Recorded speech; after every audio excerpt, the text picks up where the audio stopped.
বাচ্চারা যেমন আগে হামা দেয় তারপরে তো হাঁটতে শেখে, আমি ঠিক তেমন আগে হাঁটু দিয়ে মারা শেখাবো, তারপরে কিক মারা। ওকে? যাই হোক, এবার একটু কাজের কথায় আসি। এটা 3ভাবে করা যায়, একটা দাঁড়িয়ে, একটা হাফ দাঁড়িয়ে, একটা শুয়ে। ওকে? দেখো, কোনো জিনিস নিয়েই বেশি লাফালাফি করলে সেটা নষ্ট হয়ে যায়। তো যারা প্রথম শুরু করছো সেই কথা মাথায় রেখে বেশি লাফাতে যেও না, তাহলেই লেগে যাবে, দুদিন পর খুব গা হাত পায়ে ব্যথা হবে আর করতে ইচ্ছা করবে না। তার থেকে ভালো হাতগুলো বুকের কাছে রেখে স্লো, আমি প্রথমেই দেখিয়েছি দেখবে, স্লোভাবে উঠাবে পা, নামাবে, তারপর আস্তে আস্তে যত দিন যাবে তত আস্তে আস্তে স্পিড বাড়াবে। দাঁড়িয়ে যাদের কাছে ইজি হয়ে যাবে তারা চেয়ারে এইভাবে হাত রেখে করতে পারো। এটা বয়স্কদের জন্য খুব ভালো হবে। আমি দেখিয়েছি কীভাবে পাটা ক্রস হবে, কীভাবে হাতটা রাখবে, আমি স্লো থেকে স্পিডে দেখিয়েছি।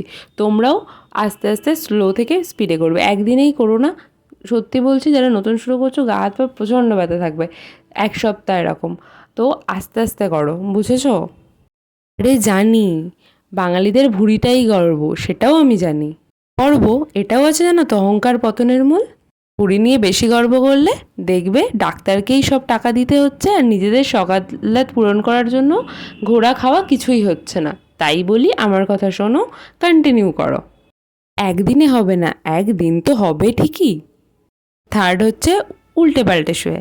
তো আজকে উল্টে পাল্টে শুয়েটা দেখে নাও, নেক্সট ডে না হয় সোজা হয়ে শুয়ে দেখাবো। ওকে? তো দেখে কেউ যদি করে উপকার পেয়ে থাকো তাহলে আমাকে জানিও, কিন্তু জানি তো উপকার পাবে। ভিডিও ভালো লাগলে যা যা করতে হয় আর বলছি না, করে দিও প্লিজ। টাটা।